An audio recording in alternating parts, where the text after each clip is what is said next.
अस्सलाम वालेकुम नाजरीन, अलिफ न्यूज़ में खुश आमदीद। उम्मीद की जाती है कि आज की ये वीडियो आपको पसंद आएगी।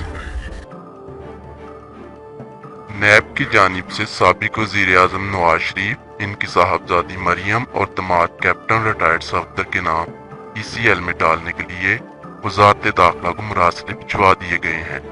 रिपोर्ट के मुताबिक नैब की जानिब से वज़ीर दाखिला को 2 अलग अलग मरासले भिजवाए गए हैं।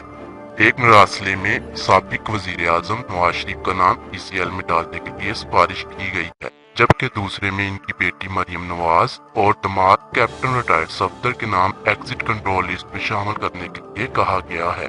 वाज़ेह रहे कि नैब की जानिब से शरीफ खानदान के खिलाफ दायर रेफरेंसेस की समाअत इस्लामाबाद की एहतसाब अदालत में जारी है, जबकि गुज़श्ता रोज समाअत के दौरान नवाज शरीफ ने नैब रेफरेंसेस की समाअत में हाजिरी से 2 हफ्ते के इस्तिस्ना की दरख्वास्त की थी।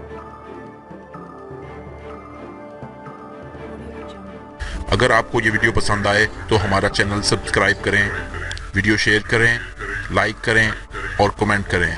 शुक्रिया।